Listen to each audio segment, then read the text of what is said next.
El virus de la inmunodeficiencia humana. El VIH es un virus ARN que pertenece a la familia Retroviridae, concretamente a la subfamilia lentivirus. Como todo retrovirus, se caracteriza por poseer la enzima transcriptasa inversa, capaz de sintetizar ADN a partir de ARN viral. Posee una estructura esférica de aproximadamente 110 nanómetros de diámetro, dentro de la cual se puede diferenciar tres capas.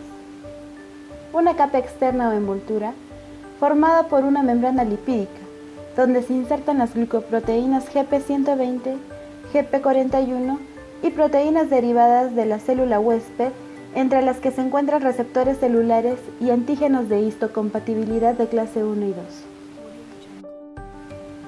Cápside icosaédrica formada por la proteína P24 y una capa interno-nucleoide que contiene el ARN viral, la nucleoproteína P7 y algunas enzimas como proteasa, integrasa y transcriptasa interna.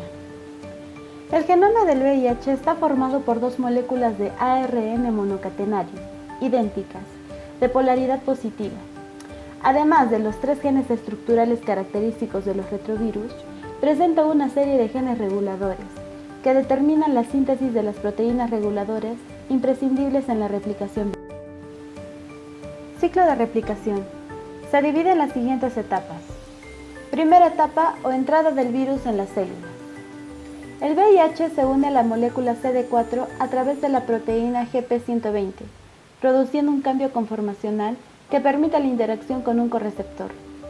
Esta interacción induce la fusión de la envoltura viral con la membrana celular. El proceso de unión del virus a la membrana celular y entrada al citoplasma se conoce como internalización. Segunda etapa o transcripción inversa e integración. Tras la penetración del virus, se produce la liberación del genoma viral y se inicia la transcripción. La transcriptasa inversa cataliza la formación de la primera cadena de ADN a partir del ARN viral.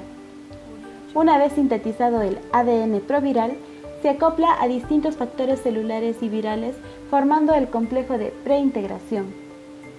Este complejo se desplaza al núcleo para integrarse en el genoma de la célula con la ayuda de la integrasa. Tercera etapa o periodo de latencia tras la integración. El VIH puede permanecer latente, replicarse de forma controlada o sufrir una replicación masiva que resulte en un efecto citopático para la célula infectada. En la mayoría de los linfocitos, el virus está en forma latente. Tras dicha activación, el fenómeno de reactivación del estado de latencia es rápido y agresivo. Cuarta etapa o síntesis y procesamiento del ARN. Aquí tenemos dos proteínas virales esenciales en la síntesis y el procesamiento del ARN viral. Una es el TAT, activador potente de la transcripción, que permite la síntesis de la totalidad del ARN viral.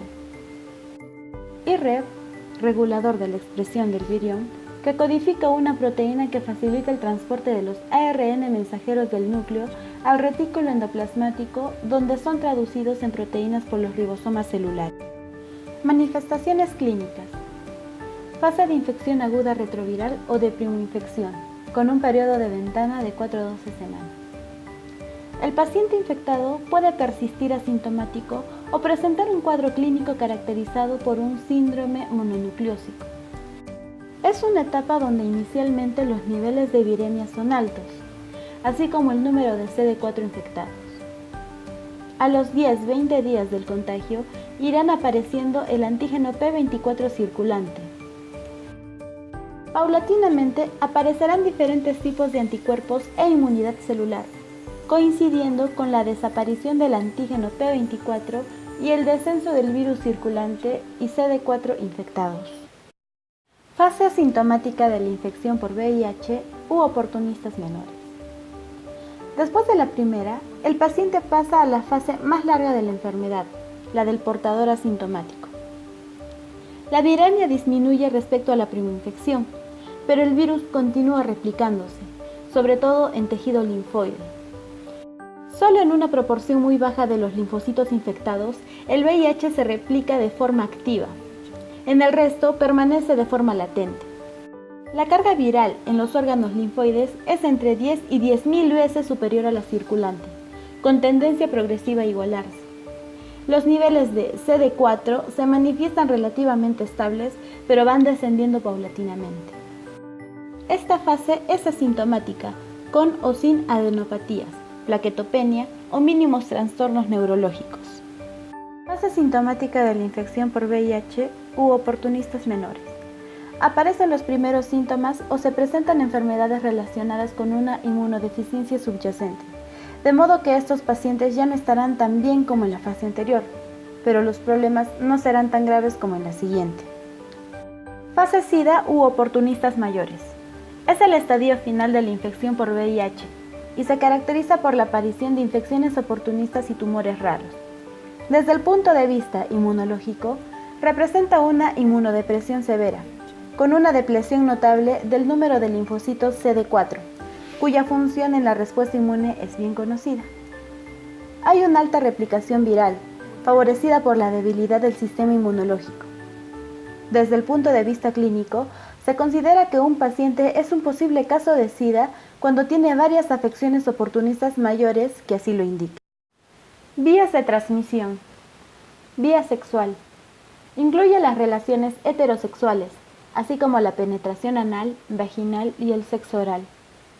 También se incrementan los hombres que tienen sexo con otros hombres, así como la presencia de alguna infección de transmisión sexual al momento de las relaciones sexuales desprotegidas. Uso de sangre y hemoderivados contaminados. Sobre ella se mantiene vigilancia epidemiológica, pero no es posible eliminar por completo la posibilidad de transmisión, dada la existencia del periodo de ventana, que corresponde a los primeros meses de la infección, en que las pruebas serológicas son negativas por la ausencia de anticuerpos. Transmisión de la madre al feto o transmisión vertical.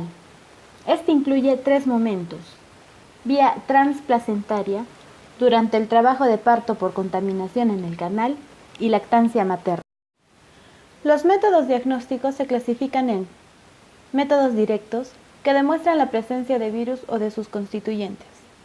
Tenemos al cultivo viral, detección de ácidos nucleicos mediante PCR, branched DNA, por amplificación basada en la transcripción de ácidos nucleicos, etc. Y por antigenemia P24. Como métodos indirectos, que demuestran la respuesta inmunitaria, tenemos la detección de anticuerpos específicos. Tenemos pruebas de selección como ELISA, aglutinación, etc.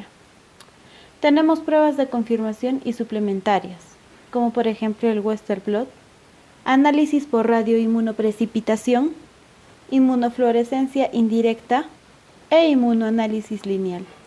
La determinación de anticuerpos en suero es la metodología más utilizada para el diagnóstico de la infección por VIH. Como prueba de selección se utiliza mayoritariamente el enzimo inmunoanálisis ELISA, que determina anticuerpos inmunoglobulinas G específicos anti-VIH. Se basa en la captura sobre una base antigénica específica del VIH de los anticuerpos anti-VIH presentes en la muestra de suero. Presenta una gran sensibilidad, pero el número de falsos positivos en un grupo de bajo riesgo puede ser significativo. Por ello, una prueba de ELISA positiva ha de ser repetida y posteriormente confirmada mediante alguna de las pruebas de confirmación, habitualmente por la técnica de Western blot o inmunoelectrotransferencia, que tiene similar sensibilidad a ELISA, pero mayor especificidad. Los falsos negativos pueden presentarse en las etapas iniciales de la infección, cuando aún no hay producción de anticuerpos o están en muy baja cantidad, en las etapas terminales cuando hay un franco deterioro del sistema inmune y baja producción de anticuerpos, o cuando el paciente ha recibido terapia antirretroviral tempranamente. Toda prueba presuntiva reactiva debe repetirse preferiblemente en una muestra diferente. Si esta es reactiva, se pasa a la prueba confirmatoria, pero si es negativa, se realiza una tercera prueba presuntiva. La decisión se toma con base en 2 resultados de 3. Así, 2 reactivas va a prueba confirmatoria, 2 negativas se considera como no infectado y va a consejería, o se cita al paciente para una nueva prueba en 4 semanas. Ten en cuenta que no puedes contagiarte con el VIH por abrazar, dar la mano o estar en contacto esporádico con otra persona. El VIH tampoco se propaga a través de la tos o estornudos, ni te puedes contagiar por sentarte junto a alguien que esté infectado. Los mosquitos y otros insectos tampoco pueden transmitirte el virus. La mejor forma de protegerse contra el VIH es abstenerse del sexo oral, vaginal y anal y no compartir agujas. Hay muchos centros, como consultorios médicos, departamentos de salud, hospitales y centros especializados en la prueba del VIH que te pueden ofrecer más información sobre este virus y sobre el SIDA, así como orientación personal y las pruebas del VIH. Habla con tu médico sobre cualquier duda. Muchas gracias.